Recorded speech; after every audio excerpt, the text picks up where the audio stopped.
That's so good. So here's a thought that came Mm-hmm. to me during that was that, and a big part of the coaching that I love is finding where the trauma is stored in your body.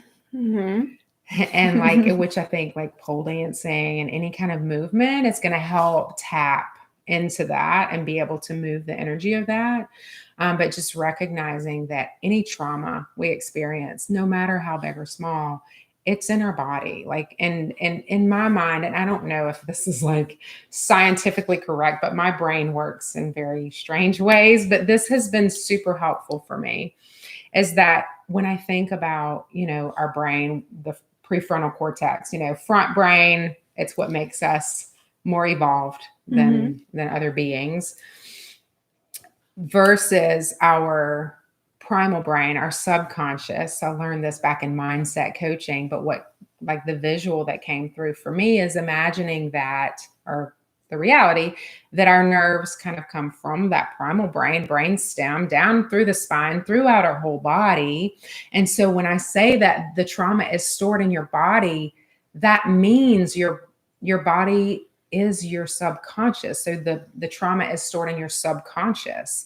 Well, the way to find that usually is through the body. I mean, I was at a retreat 2 weeks ago and I was having this process where I was receiving like kind of deep tissue massage, and they hit a spot in my calf that triggered a memory that, like, and I was in a safe place. I mean, it was for this type of work, that I like just started weeping and just started processing this trauma. And I'm like just beating pillows, and it was super intense.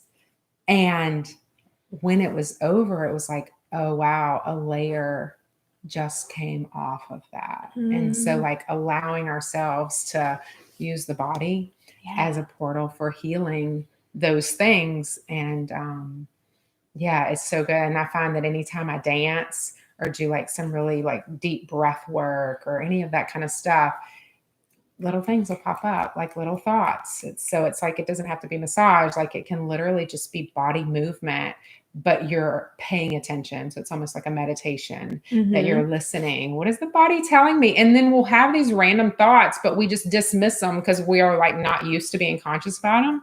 So I know expanded consciousness is something we were going to look at, but that's how to expand consciousness, is to make the subconscious conscious. Well, the only way for that to happen is allow the memories to come up.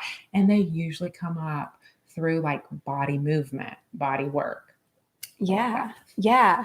A couple things. I love that you said a layer of the trauma peeled off, because although it's totally possible, the Bible talks about St. Paul, who I do not trust.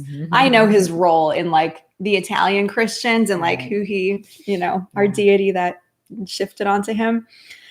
But most people don't become enlightened overnight or in a week's span. Yeah. It's kind of like if someone were to write something onto your palm and you'd lick your finger and like you'd rub it off, but like you'd still be able to see it. I think the healing process is similar in that you might have large chunks of it peel off, but that integration takes time. Yes.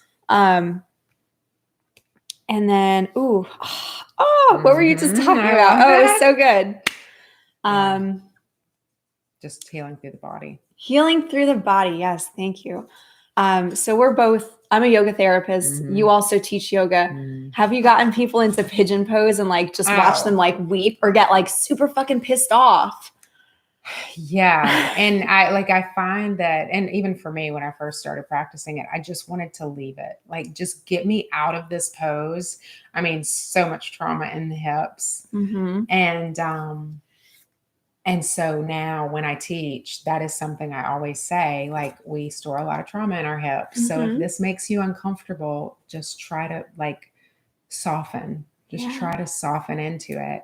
And so I'm really glad that I am, trauma informed, because that honestly, I think every yoga teacher needs some type of trauma informed, or even like workout teachers. Like everybody needs to at least take a little bit of trauma informed training.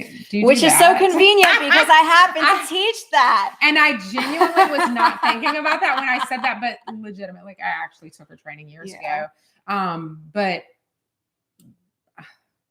it needs to be. I think every minister, every obviously counselors are, but like anyone that is bringing people into like a spiritual or a physical practice could use trauma informed.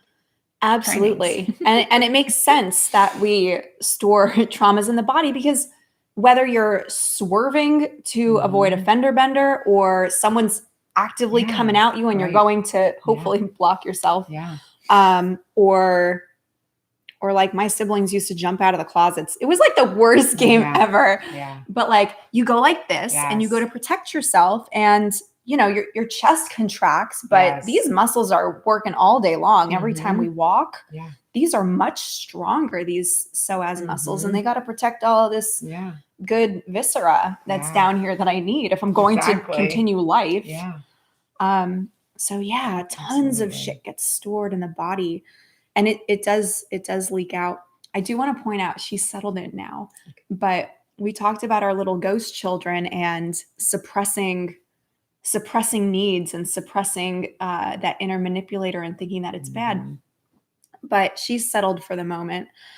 But it just goes to show you that if you ignore something, if that need's going to go chronically unmet, it will continue to grow, just as the dog Rizzo would hang out with us, and then if we ignored her, she'd come back, and she'd come back with a squeaker, and she'd come back in your face.